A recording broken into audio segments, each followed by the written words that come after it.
Irmãos, estamos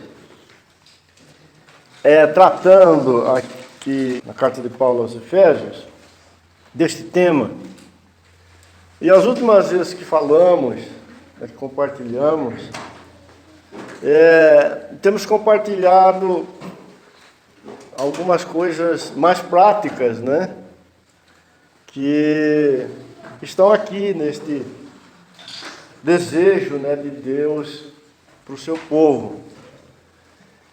E que Paulo, como um instrumento do Espírito de Deus, né, ministrou na vida daqueles irmãos ali de forma bastante detalhada, né, e graças a Deus, por causa disso, nós hoje também somos, né, ministrados, né, pela palavra do Evangelho.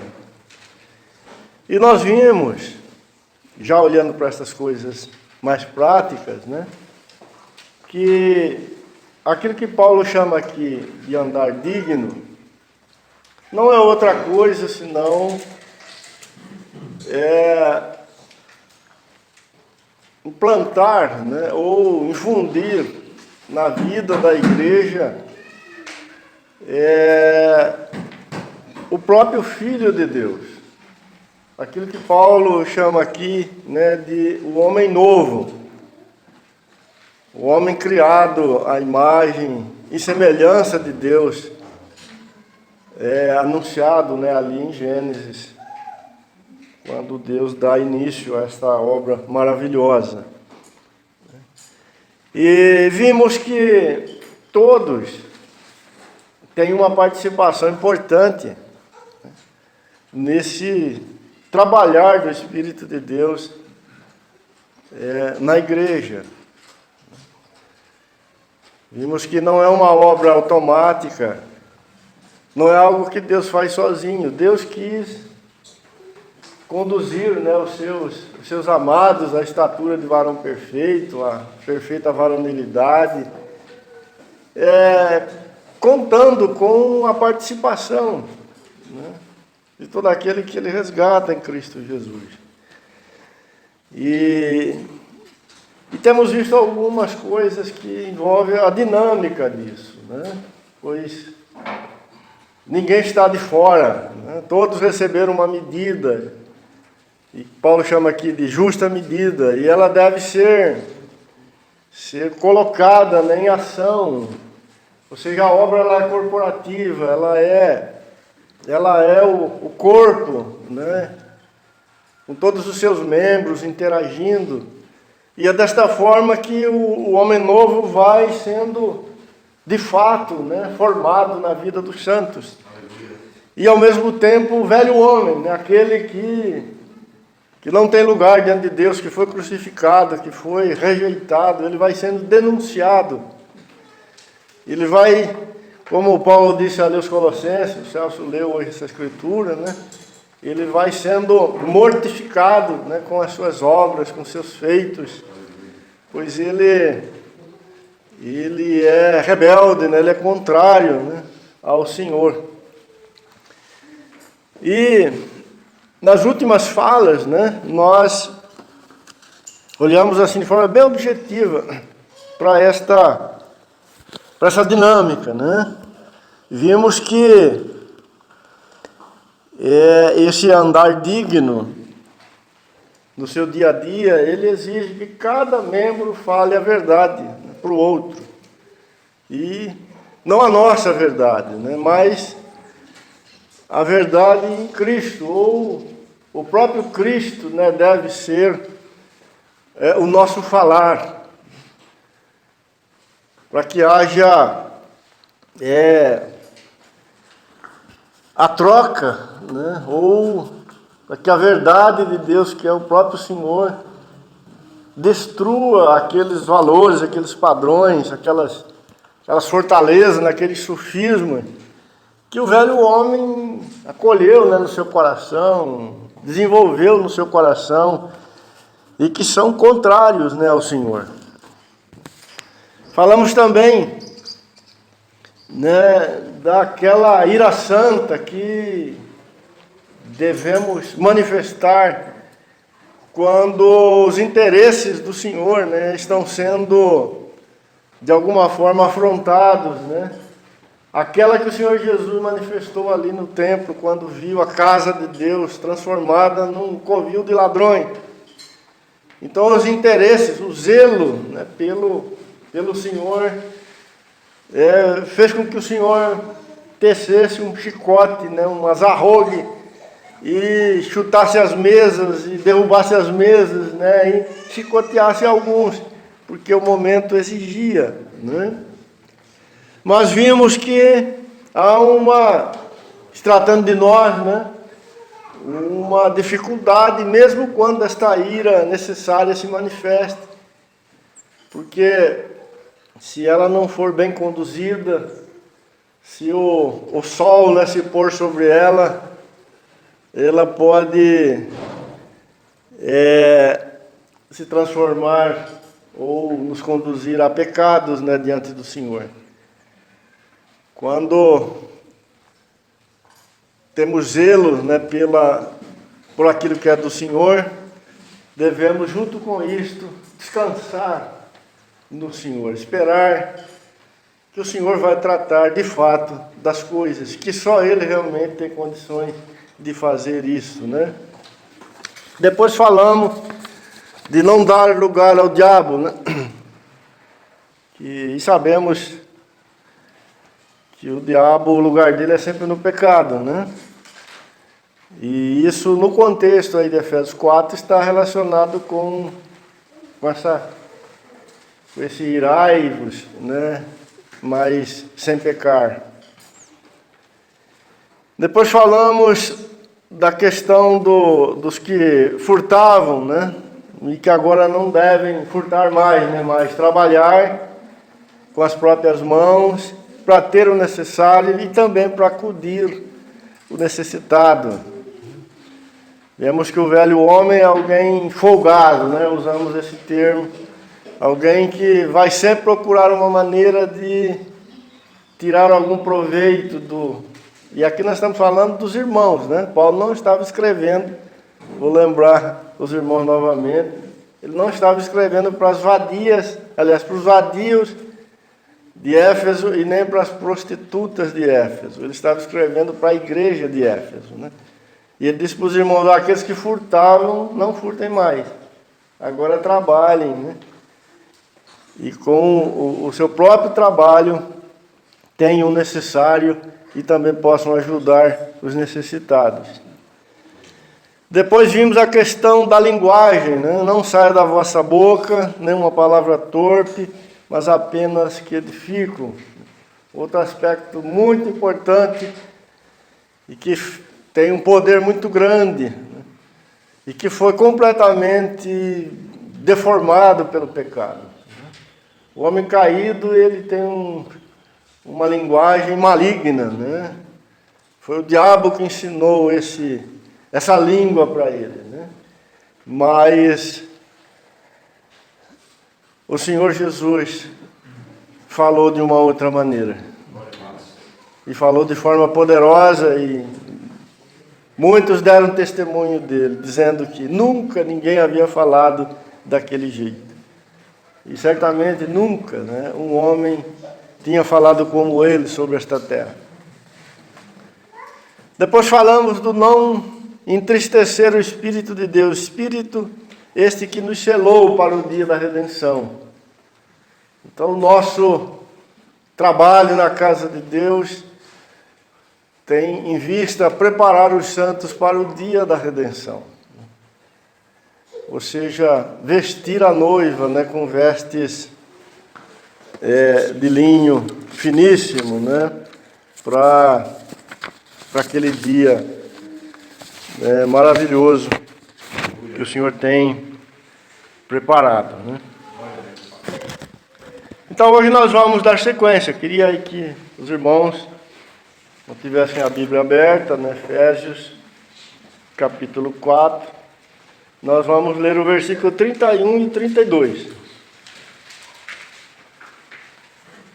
Diz: longe de vós toda amargura, e cólera, e ira, e gritaria, e blasfêmias, e bem assim toda malícia. Antes, sede uns para com os outros benignos, compassivos, perdoando-vos uns aos outros, como também Deus em Cristo vos perdoou. Vamos ler o verso 1 e 2 do capítulo 5. Sede, pois, imitadores de Deus como filhos amados, e andai em amor, como também Cristo nos amou, e a si mesmo se entregou por nós, como oferta e sacrifício a Deus em aroma suave. Longe de vós toda amargura, cólera, ira, gritaria e blasfêmias e toda malícia. Longe de vós. Não é a uma certa distância, não. É longe de vós. Nós ficamos longe daquilo que é perigoso, né? Que é ruim, que é mortal. Interessante a palavra de Deus dizer isso, né? Fique longe, bem longe destas coisas, porque elas são mortais, né? Mas eu queria começar aí por amargura. Amargura, ou ser amargurado, né? É uma característica do velho homem.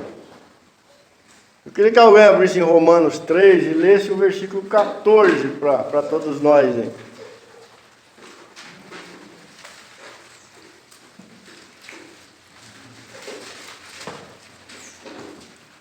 Para isso ficar gravado. A boca ele já tem cheia de maldição e amargura. Isso.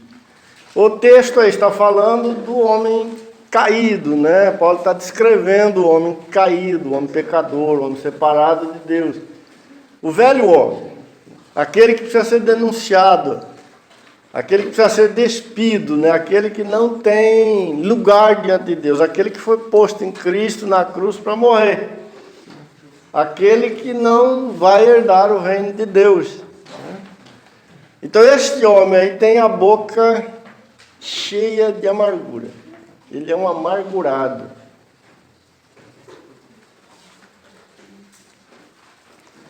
Esta amargura, irmãos, ela pode se manifestar na vida dos santos, porque Paulo está escrevendo aqui para os irmãos de Éfeso, não se esqueçam disso. Ele está dizendo para os irmãos, não foi desligado o fiozinho, né, que trazia nessa amargura para a nossa experiência. Ele foi desligado em Cristo lá na cruz.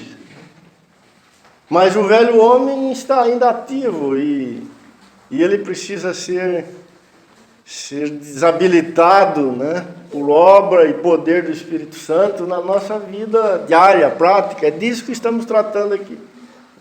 Este velho homem que foi morto lá na cruz, agora ele precisa ser despido, ele precisa parar de funcionar, né? Ele precisa perder o seu lugar na nossa experiência. Então esta amargura, isso já na vida dos santos, né, ela pode se manifestar em duas direções.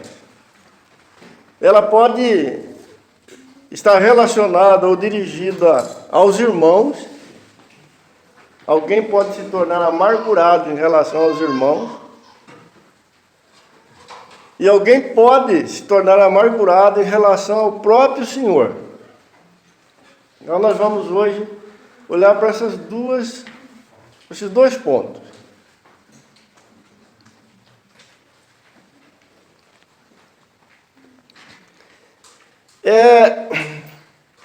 Se você prestar atenção no capítulo 5,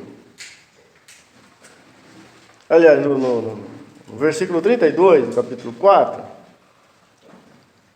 você vai notar que Paulo ele está contrapondo o versículo 31, ou seja, o capítulo 32 contrapõe o versículo 31. Ou o remédio, a princípio, para o versículo 31, é o versículo 32.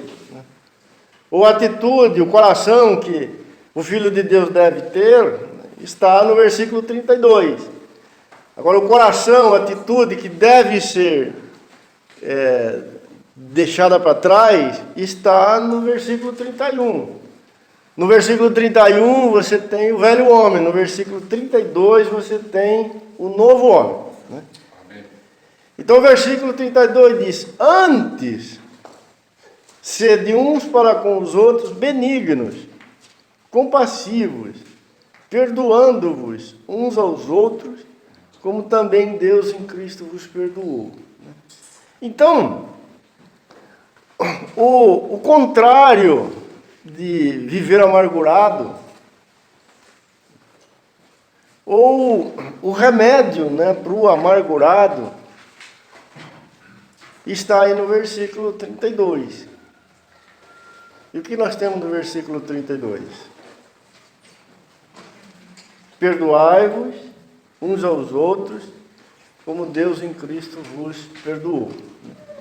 Então, olhando para esse versículo, irmão, nós notamos que o coração do homem, ele pode se tornar amargurado quando ele sofre algum tipo de injustiça. Quando ele passa a se considerar injustiçado. Quando ele tem como certo que o outro, né, está lhe causando algum dano. Ou quando ele chega à conclusão, né, que o outro tem uma conta que ele nunca paga. Ou seja, ele passa a ver o outro como um devedor, como alguém que está devendo para ele. Esta é a questão principal aqui. Porque no versículo 32, né, o Espírito de Deus, usando Paulo, está dando o remédio para isso tudo aí, né? Que é o perdão, ou seja,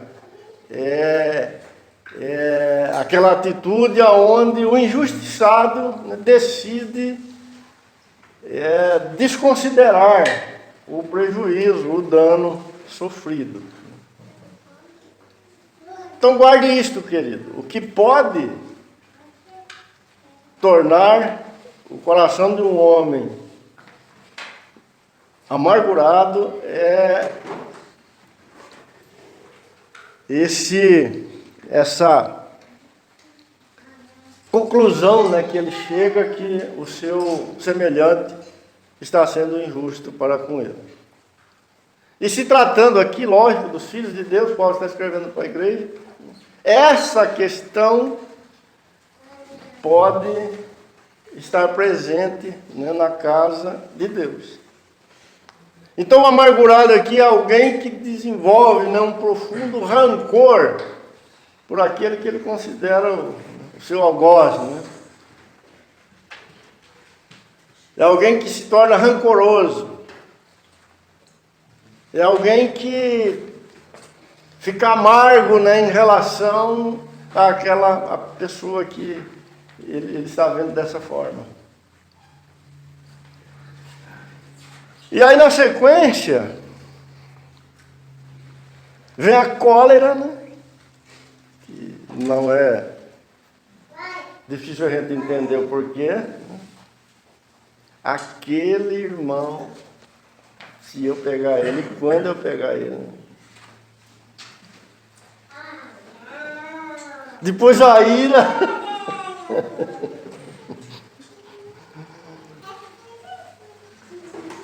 E depois a gritaria. Quer dizer, aí chega você percebe como que as coisas vão evoluindo? E depois da gritaria, a blasfêmia. A blasfêmia aqui no original, esse termo aqui no original, sugere a demora, né, que a pessoa pode ter no seu coração, guardar no seu coração, para reconhecer algo bom no outro. E quando um homem, por exemplo, está blasfemando de Deus, ele está dizendo que Deus não pode, né, não possui nenhuma virtude boa, né? Então, blasfemar é se manter numa postura onde o outro não é visto por ele como capaz, né, ou possuidor de alguma virtude, de alguma coisa boa. Então, o amargurado, né, ele já sentenciou o outro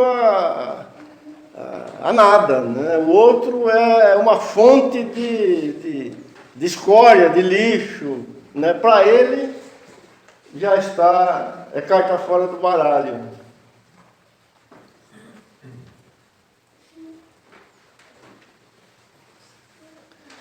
E depois disso vem a malícia. A malícia é desejar o mal ocultamente. É quando o amargurado deseja a morte do outro sem falar, né?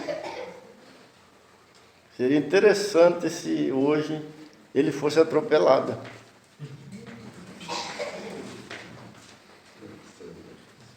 Quem sabe ele pega Covid e morre, né?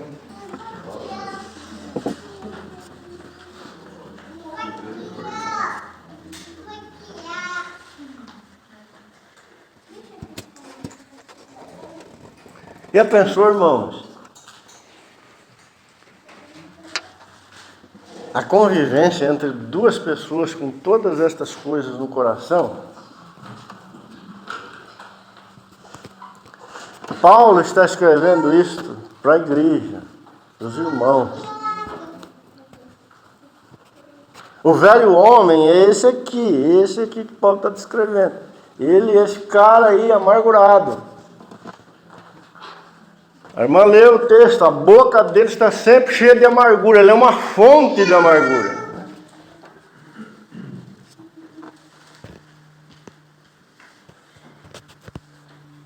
Como que o velho homem é? Ele é sempre vítima, ele é sempre o coitado, né? Ele é sempre aquele que todo mundo está querendo destruir ele, acabar com a vida dele. Vocês nunca viram gente assim?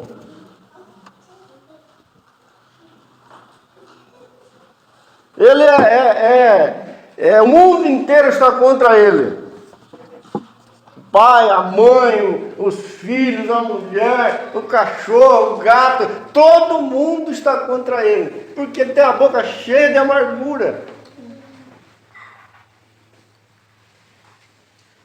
Ele acha que todo mundo tem uma conta que não paga, todo mundo é devedor.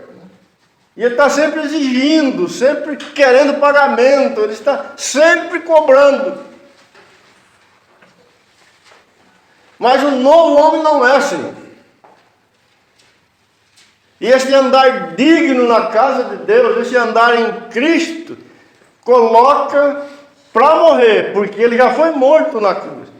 Mas agora ele precisa ser colocado para morrer de fato. Na nossa experiência, esse velho homem, esse amargurado.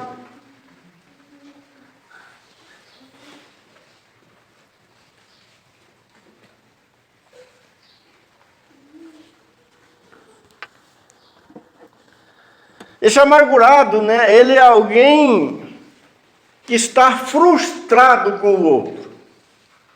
Ele tem uma frustração generalizada. Ele é incapaz de reconhecer qualquer bem no outro, porque ele é um amargurado, ele é um frustrado.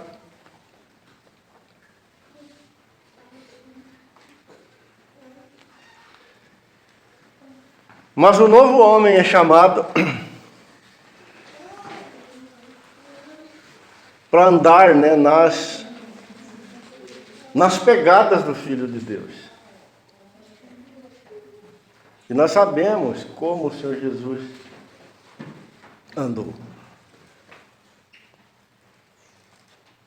Por isso a palavra de Deus diz aqui para todos nós: perdoai-vos. Ou se alguém te deve de fato alguma coisa, perdoai. Quando na casa de Deus um cometer uma injustiça contra o outro, perdoai.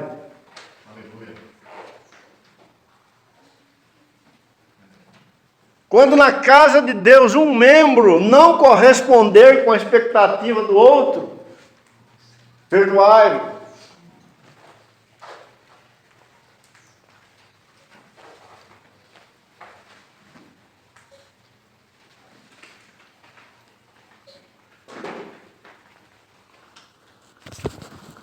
Eu queria que você abrisse em 1 Coríntios, capítulo 13.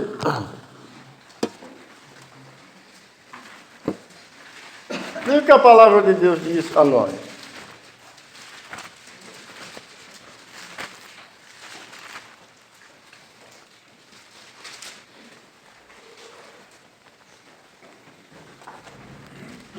A partir do versículo 4.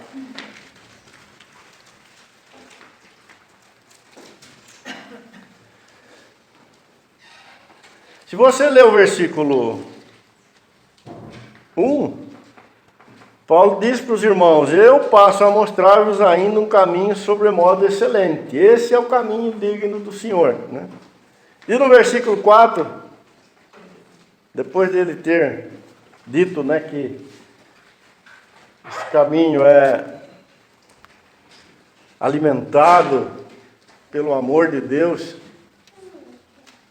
que é a manifestação do próprio amor de Deus, ele diz assim: o amor é paciente, é benigno, o amor não arde em ciúme, não se ufana, não se ensoberbece, não se conduz inconvenientemente, não procura os seus interesses, não exaspera, não se ressente do mal, não se alegra com a injustiça, mas regozija-se na verdade. Tudo sofre, tudo crê, tudo espera, tudo suporta. Alguém tem uma versão diferente para ler para nós o versículo 5? Diferente da minha, né? Não se porta com indecência, não busca os seus interesses, não se irrita, não suspeita mal. Não suspeita mal. Não se porta de maneira inconveniente, não age egoisticamente, não se enfurece facilmente, não guarda ressentimentos. Não guarda ressentimento.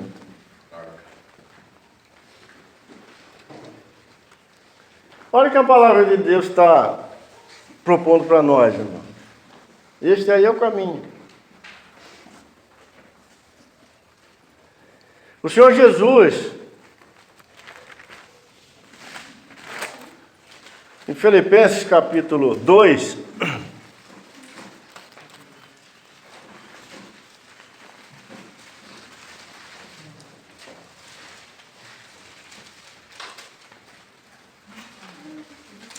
está escrito assim a respeito dele: se há, pois, alguma exortação em Cristo, alguma consolação de amor, alguma comunhão do Espírito, se há entranhados afetos e misericórdias, completai a minha alegria, de modo que penseis a mesma coisa, e tenhais o mesmo amor, sejais unidos de alma, tendo o mesmo sentimento. Nada façais por partidarismo ou vanglória, mas por humildade, considerando cada um os outros superiores a si mesmo, não tendo cada um em vista o que é propriamente seu, senão cada qual também o que é dos outros. Tendo em vós o mesmo sentimento que houve também em Cristo, pois ele, subsistindo em forma de Deus, não julgou com usurpação ser igual a Deus. Ante a si mesmo se esvaziou, assumindo a forma de servo, tornando-se em semelhança de homem, e reconhecido em figura humana. A si mesmo se humilhou, tornando-se obediente até a morte, e morte de cruz. Pelo que também Deus o exaltou sobremaneira, e lhe deu o nome que está acima de todo nome, para que ao nome de Jesus se dobre todo joelho nos céus, na terra e debaixo da terra, e toda língua confesse que Jesus é o Cristo, para a glória de Deus Pai. Veja, irmãos, que coisa tremenda, né? Que o Senhor Jesus fez, ou a maneira gloriosa como ele viveu. E Paulo está dizendo que essa deve ser a realidade, né? Ou o caminho que deve governar a nossa vida. Devemos seguir, né, as pegadas, as pisadas do Filho de Deus, que se esvaziou de si mesmo, que não buscou os seus interesses e não se colocou como aquele que deveria, sendo que ele era digno, né? Receber a atenção de todos, o reconhecimento de todos. Pelo contrário, ele se fez servo, se esvaziou. O texto de Corinto que nós lemos está falando a mesma verdade.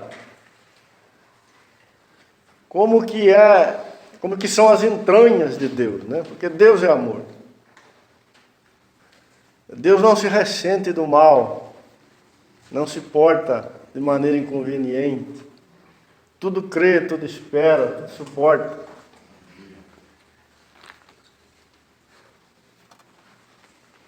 Alguém foi injusto contigo? Não fique amargurado.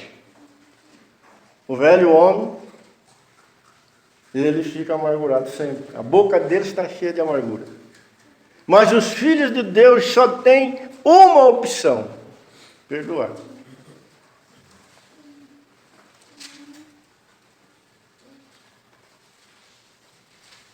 Nós não temos outra opção, irmão. Não há um caminho alternativo para lidarmos com qualquer tipo de injustiça, né, que sofremos na casa de Deus.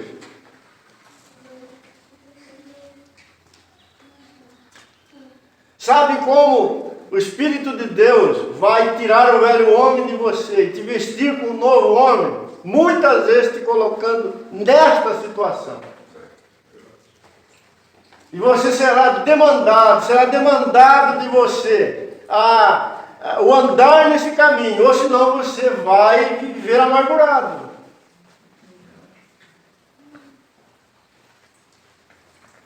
Não pense, querido, que o Senhor vai te vestir de forma automática, né? O Senhor Jesus não será formado em nenhum de nós de forma automática. Há esse lado do nosso discipulado no Senhor.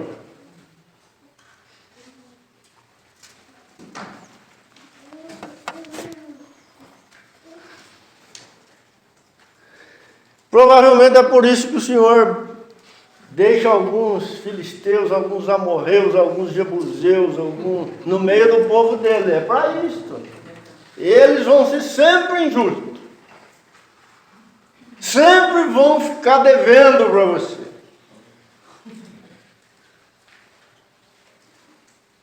Mas, com certeza, se tratando de nós todos, a chance de praticarmos ou de sermos injustos com os nossos irmãos, muitas vezes é grande, é 100%. E o caminho é este aqui: perdoai-vos, como Deus em Cristo vos perdoou. Tem uma parábola, aliás, uma história, né? Não sei exatamente como classificar isso, contada pelo Senhor Jesus, em Mateus 18. Abre lá rapidinho. O Senhor fala de um rei, de um homem rico que perdoou um servo que devia muito para ele e não podia pagar. Mateus 18, verso 22.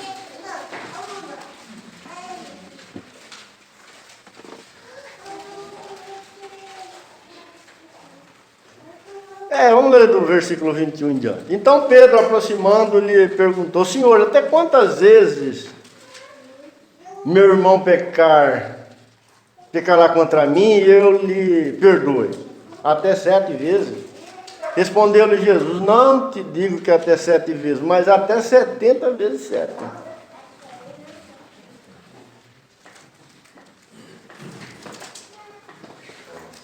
Para isso, por isso, o reino do céu é semelhante a um homem que resolveu ajustar conta com seu servo. E passando a fazê-lo, trouxeram-lhe um que lhe devia 10.000 talentos, muito dinheiro, muita riqueza, né? Não tendo ele porém com que pagar, ordenou o Senhor que fosse vendido ele, a mulher, os filhos e tudo quanto possuía, e que a dívida fosse paga.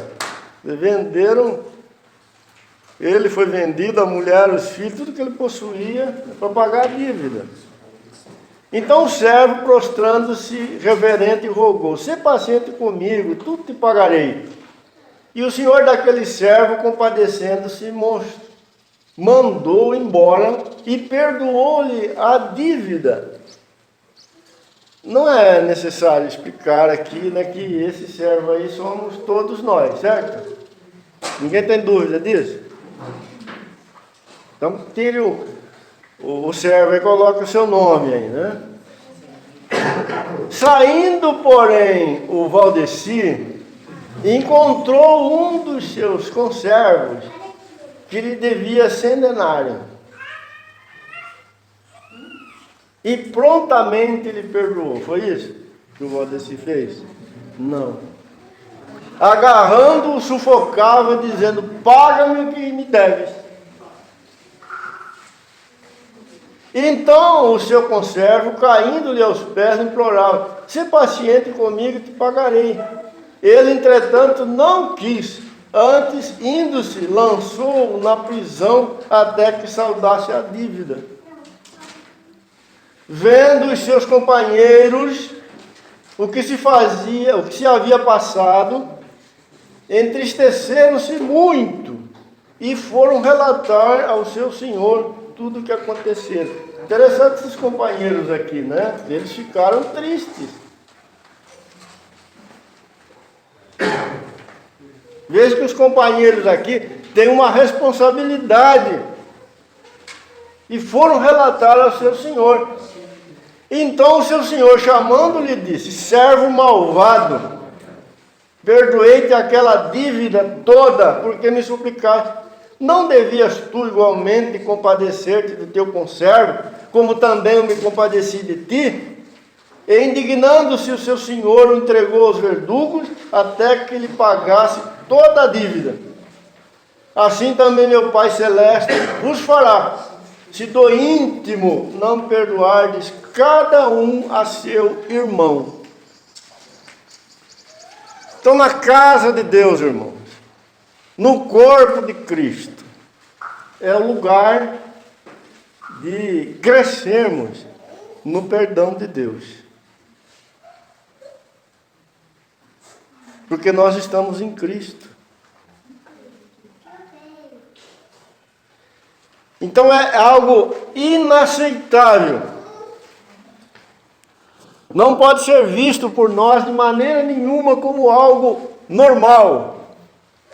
Alguém, filho de Deus, levar no seu coração, arrastar vida fora, amargura contra o seu irmão por causa de alguma injustiça sofrida.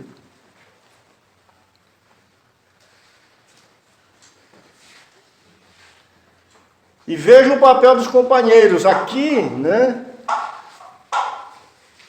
temos como irmãos em Cristo uma responsabilidade. Nós precisamos ser ajudados nisso, encorajados nisso. Veja que aqui na palavra que o Senhor contou, ele na verdade foi denunciado. Ele foi levado de volta e colocado diante do seu Senhor. Olha, ele...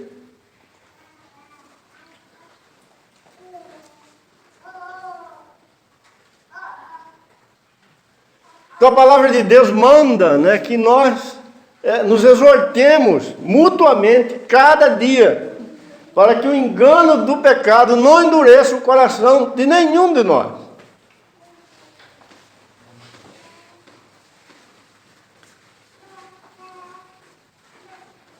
Mas o remédio de Deus, a solução de Deus, é esta. Sede benignos, ou seja, bondosos, né? Compassivos, tenham muita paciência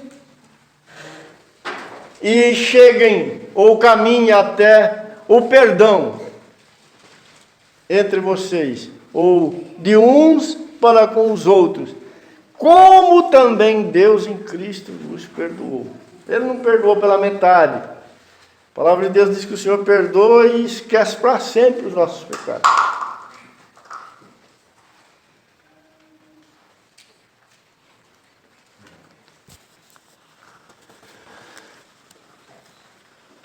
No versículo 1 do capítulo 5 que lemos, Paulo continua, ele diz assim: sede imitadores de Deus como filhos amados. Aqui a única opção que nós temos é imitar a Deus. No quê? No perdão que Ele dispensou sobre nós em Cristo Jesus. Você tem alguém na sua caderneta, hein? Algum irmão na sua caderneta? Não se esqueça do verdugo. E o chicote do verdugo é terrível, irmão. O Senhor Jesus disse que ninguém sai de lá sem pagar toda a dívida, até o último centavo. Sabe que o Senhor Jesus estava brincando? Não estava brincando. A tua conta, a minha conta, a nossa conta em relação ao Senhor era impagável. Veja que o devedor ali tinha que ser vendido, ele ser vendido, a mulher, os filhos, tudo que ele tinha, e ele não podia pagar. Você não pode pagar. Você não tem com que pagar. Nós não temos como pagar a nossa conta, e o Senhor nos perdoou. Mas às vezes nós não queremos imitar a Deus no trato com os nossos irmãos. E o que é mais tremendo nisto é que o Senhor está trabalhando em nossa vida para formar Cristo em nós. Então, quando o Senhor exige isso, demanda isso, é para nos tornar participantes da sua natureza. Irmão, se fosse apenas para perdoar, porque fomos perdoados, já seria uma coisa incrível. Mas o Senhor vai para muito além disso. Ele nos coloca, né, como participantes da sua própria vida, da sua própria natureza. Fazer de nós imitadores, porque agora somos filhos amados. Filhos amados. Que imita seu Pai, que nos perdoou em Cristo, no Calvário. O perdão de Deus não foi barato, foi terrível. Como já foi dito aqui hoje, o preço foi altíssimo. O Senhor nunca disse que seria fácil.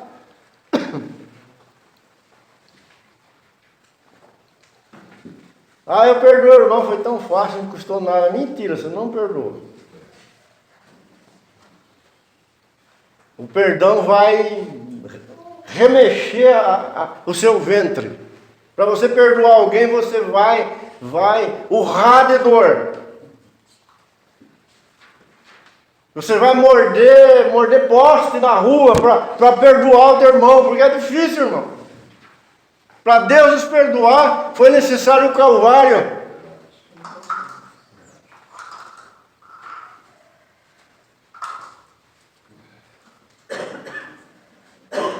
É difícil, eu não quero. Então, já pensou se Deus tivesse feito assim? Aonde que estaríamos agora? No inferno.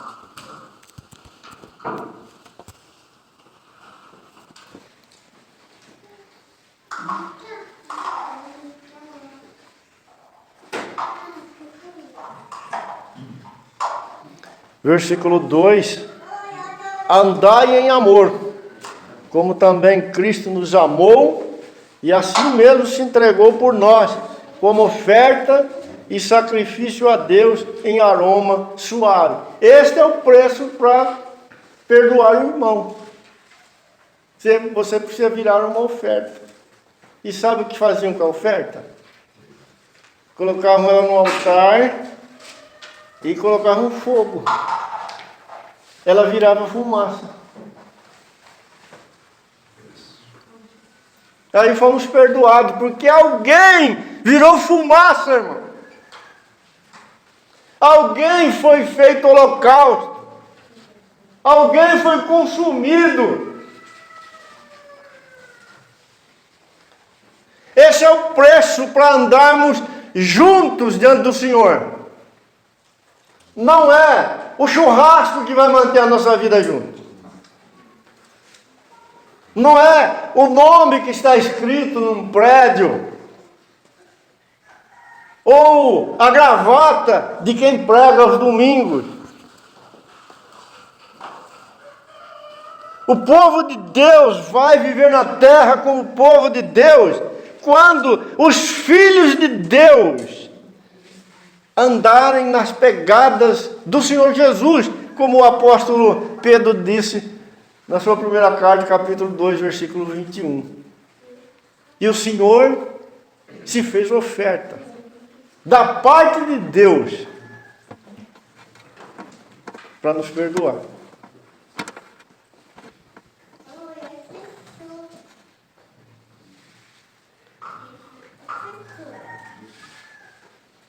Será que a oferta queimada, ela fazia alguma exigência?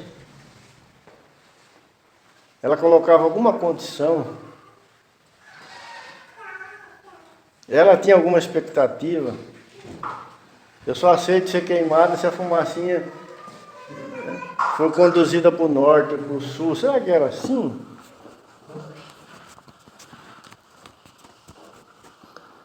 Para você andar comigo, conviver comigo, ser uma bênção na minha vida, você precisa ser uma oferta, senão nós vamos nos degolar antes do dia da redenção.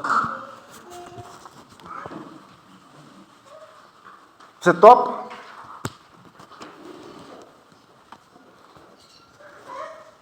Se você não topar, nem comece. O Senhor Jesus disse que aquele que coloca a mão no arado e olha para trás, vai ter problema. Aquele que começa a edificar e não vê direito se ele tem com que acabar, vai ter problema. Pergunta para o Fernando, aí ele sabe, né? Se você for para a guerra sem ver quantos soldados você tem para enfrentar a batalha, você vai ter que fugir.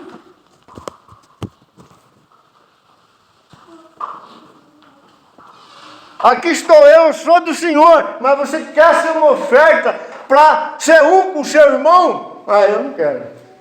Eu vou ser amargurado. Vou gritar com ele. Vou ficar irado com ele. Vou blasfemar contra ele. E vou ter malícia no meu coração contra ele.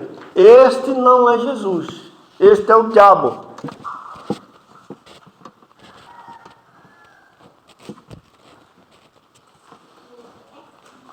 Um dia deram uma carteirinha para nós, deram uma para mim também, viu, irmão? Eu ajudei a dar carteirinha para muita gente, mas deram uma para mim também. Disseram que quem tinha aquela carteirinha lá estava tranquilo, estava nada.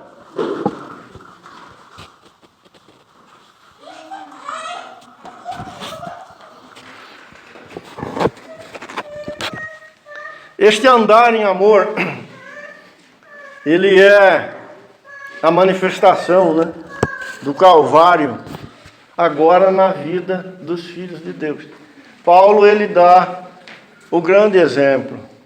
Ele mostra como realmente isso funciona. Eu queria que os irmãos abrissem em 2 Coríntios, capítulo 4. Nós vamos ver isso funcionando.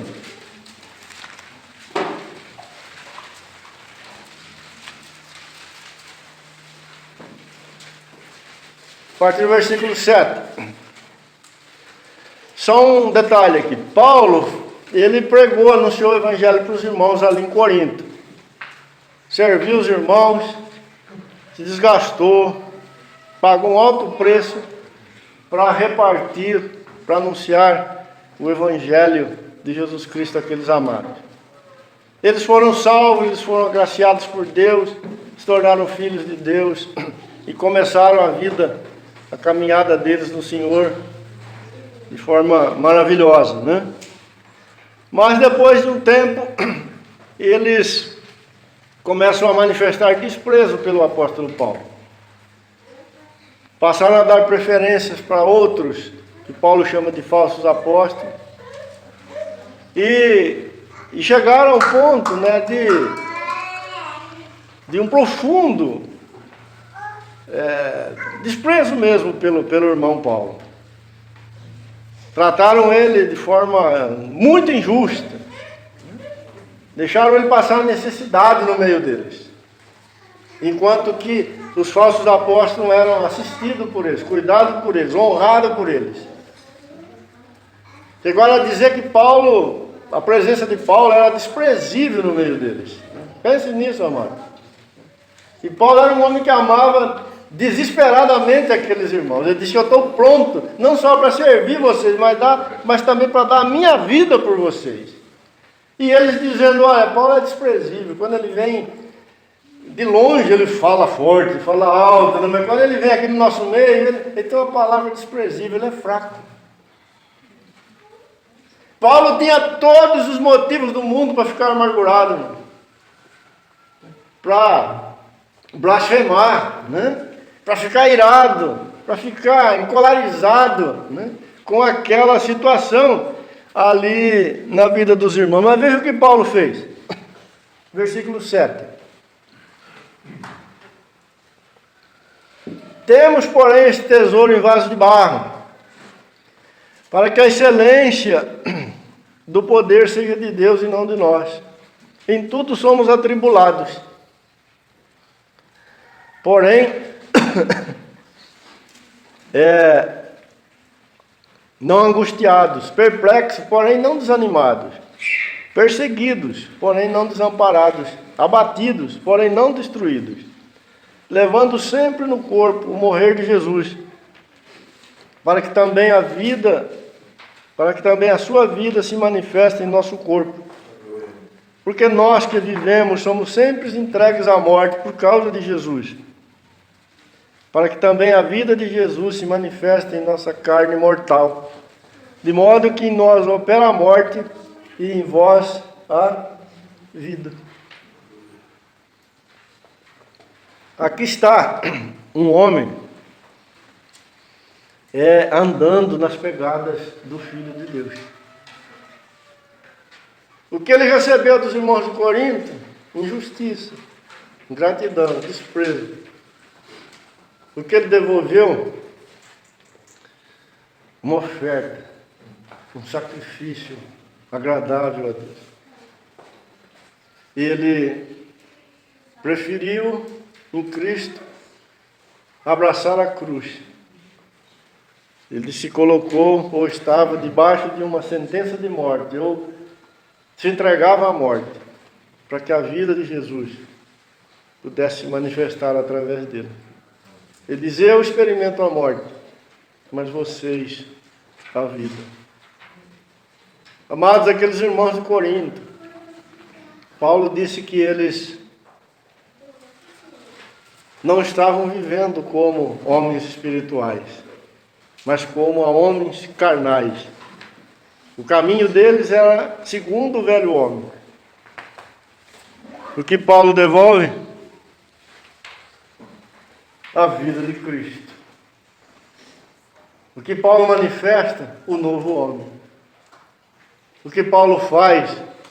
Ele honra a Deus. Ele dá glória a Deus. O que acontece? Os irmãos são resgatados. A igreja não é destruída. E o diabo sai como perdedor. Amados, esse é o desafio, né, que sempre existiu e sempre vai existir na casa de Deus. Se você continuar olhando para a igreja de Corinto, você vai ver algumas coisas interessantes. Por exemplo, houve casos em que um irmão ali em Corinto se sentiu injustiçado por outro irmão. Ao invés dele aplicar esta verdade de perdoai-vos uns aos outros, como Deus em Cristo nos perdoou, o que ele fez? Ele foi aos tribunais humanos e fez uma denúncia, querendo reparação do dano sofrido. Outro dia estava o irmão lá na casa dele, tranquilo. Chega o oficial de justiça e diz, o irmão José fez uma denúncia lá no fórum que você causou um grande prejuízo. E o juiz está te chamando. Você precisa comparecer lá tal dia, tal dia. Leva o seu advogado porque o negócio está feio.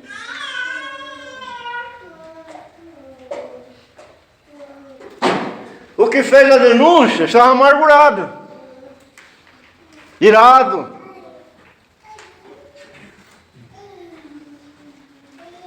O que cometeu injustiça também não estava bem. Mas qual era a solução que Paulo cobra deles? Era que alguém sofresse o dano, o agravo, e com isso colocasse um fim naquela demanda. Mas como isso não estava ocorrendo, irmãos, Paulo diz, vocês estão trazendo vergonha para o vosso meio, vergonha para o Evangelho e, sobretudo, desonra para Deus.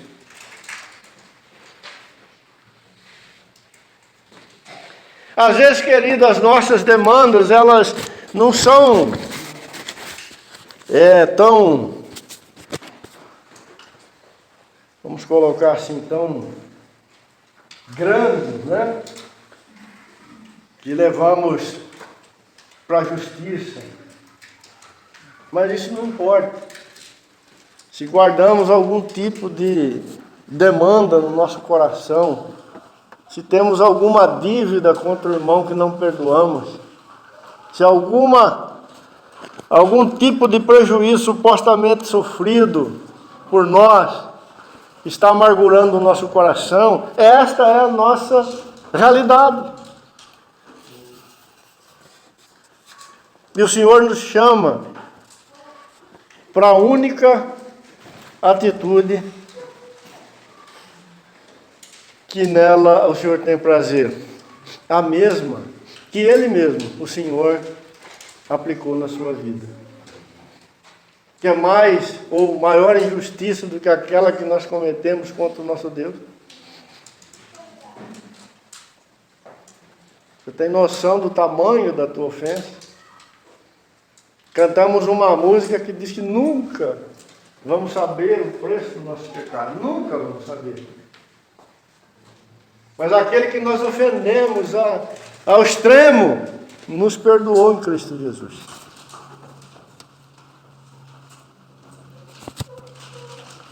E o Senhor quer nos fazer participante disso.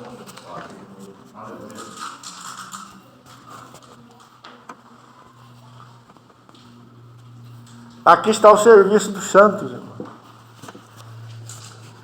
Eu não recebi um ministério, né?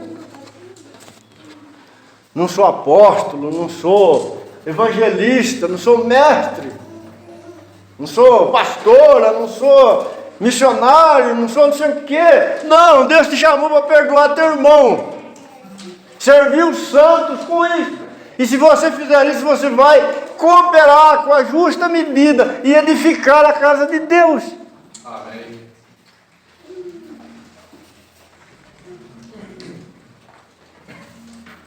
É bem mais fácil colocar um paletó e uma gravata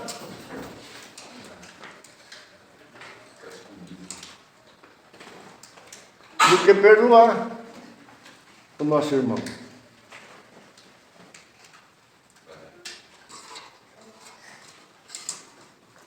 Olha aqui.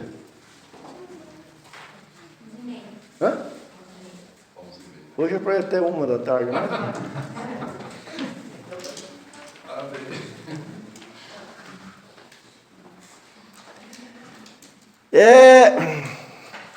Nós vamos só começar, irmãos. Eu disse que essa amargura ela pode ser também em relação a Deus, né? Nós podemos ficar bicudos com Deus e podemos achar no nosso coração que Deus está nos prejudicando. Que tem uma conta, ele adquiriu uma conta que ele não paga.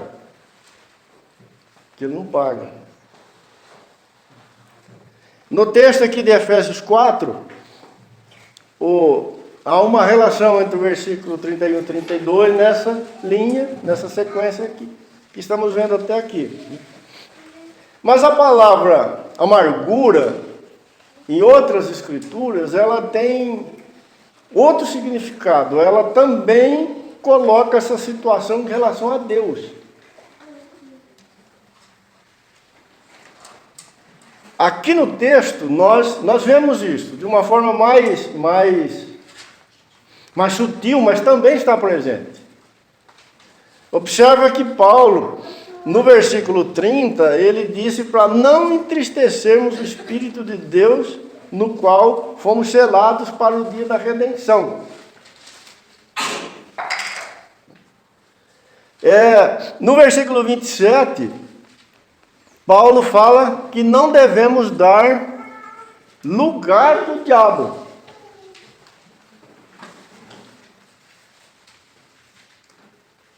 Ou seja, quem entristece o Espírito de Deus vai dar lugar para o diabo. Essa é a sequência. Observe que lá no Velho Testamento, todas as vezes que o povo de Israel se decepcionavam com o Senhor, o que eles iam fazer imediatamente?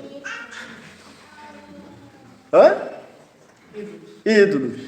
Eles iam para a idolatria. Então, quando Deus não correspondia, não atendia às expectativas que eles tinham em seus corações, ou quando Deus não era aquele Deus que eles tinham imaginado, que o problema é sempre esse, irmãos. O homem cria um Deus, ele formula um Deus, formata um Deus para ele. Quando esse Deus aí não funciona, porque ele não vai funcionar, Deus um dia vai acabar com esse Deus aí. Ele se rebela e ele vai para a idolatria. E ele se vê justificado, ele se vê forte nisso, ele acredita que tem razão, que ele está certo, que Deus... Asaf, ele chegou perto disso. No momento da vida dele, ele começou a olhar o mundo, ver as coisas, ver o ímpio. Ele falou, alguma coisa está errada com Deus, porque se Deus fosse Deus mesmo, ele acabava com esses bonitão que tem por aí, gordo, que não trabalha, que explora o pobre, que não sei o quê. E dava uma força para os fracos, mas parece que Deus foi ao contrário.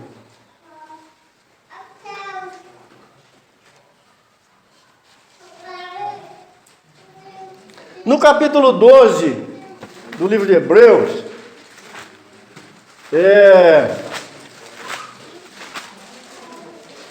versículo 15,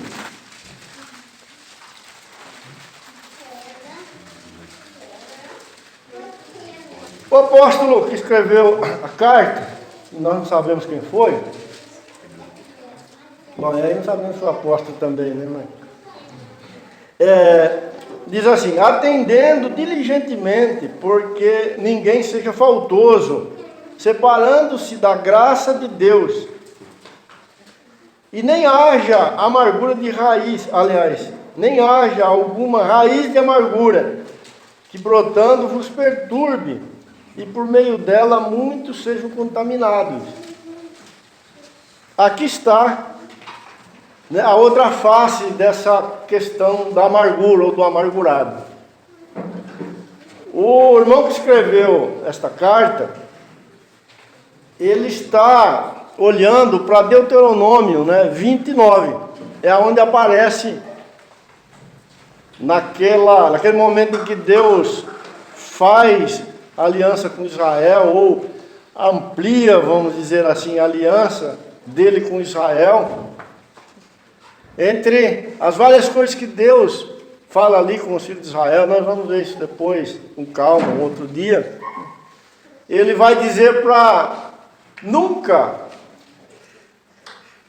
ocorrer isso com os filhos de Israel, ou seja, que alguém permitisse ocorrer no seu coração o que ocorria, né, ali no ambiente em que Israel vivia, que era um tipo de planta, um tipo de árvore, né, que tinha suas raízes venenosas. E quando ela nascia e crescia, né, o que se poderia esperar dela? Nada, a não ser morte, né? Porque ela tinha veneno nas suas raízes. Era uma planta de raiz amarga, de raiz venenosa. Então Deus disse para Israel, fazendo uma alegoria, né? Colocando uma figura. Ou seja, não permitam nascer no coração de vocês a amargura, ou uma árvore com raiz, ou com raízes venenosas, amargas. Porque aonde essa raiz chegar, ou quem dela se alimentar, vai morrer, né? Porque ela tem a morte em si. O autor de Hebreus, ele tem isso em mente quando ele está escrevendo o livro de Hebreus. Então ele vai dizer para os irmãos, verso 14, segui a paz com todos. Já ouviram isso? E a santificação, sem a qual ninguém verá o Senhor. Atentando diligentemente, porque ninguém seja faltoso, separando-se da graça de Deus, nem haja alguma raiz de amargura, que brotando vos perturbe, e por meio dela muitos sejam contaminados. Então você pode ver alguém aqui desistindo da graça de Deus. Isso não significa que essa pessoa um dia teve a graça de Deus na sua vida, mas ela chegou à conclusão que não vale a pena dar sequência nisso, né? Que a graça de Deus não é a melhor opção. E porque ele está frustrado com esse caminho que conduz à santidade. E ele já não tem mais interesse em estar diante de Deus. E o texto aqui chama ele de faltoso. E esse coração, essa atitude, o autor nos adverte aqui que ela pode ser extremamente danosa na casa de Deus. Ela pode contaminar a muito.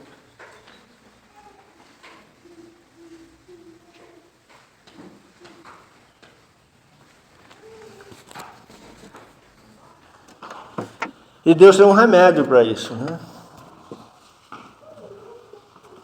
E ao mesmo tempo ele tem um veneninho, que quando ele aplica esse veneninho nessa planta, ela reage na hora. Que é o sofrimento.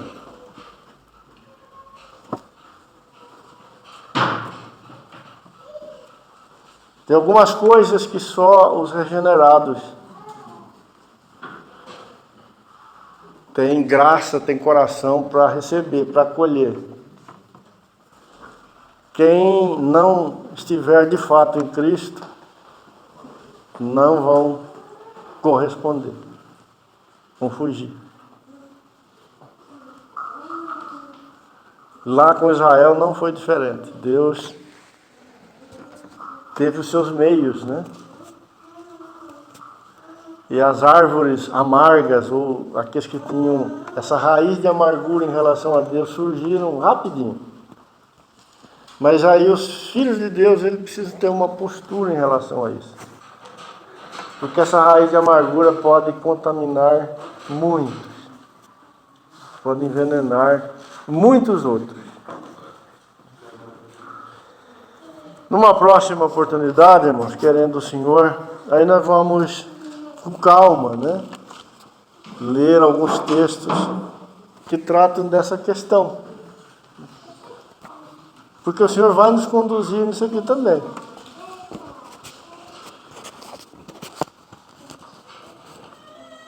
Vai nos conduzir. Porque Ele é o nosso Pai,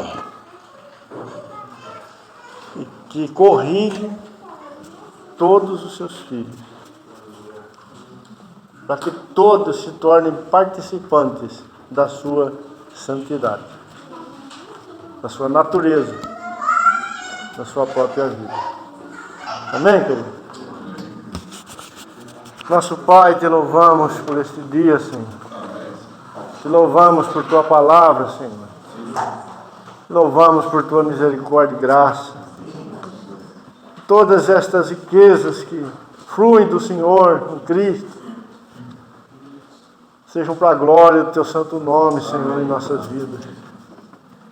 Que o Senhor seja exaltado, Senhor, por cada um de nós, glorificado, honrado, Senhor, amado, admirado, Senhor, entre aqueles que o Senhor comprou com o sangue do Cordeiro Eterno. Muito obrigado, Senhor, por essa manhã, por esse lugar, Senhor, por essa liberdade que desfrutamos diante do Senhor nesse momento. Guarda, Senhor, cada um dos Teus filhos. Cerca, Senhor, o coração dos Teus amados. Te bendizemos, meu Deus, no nome precioso de Jesus. Amém, Senhor. Deus abençoe, irmão. Amém.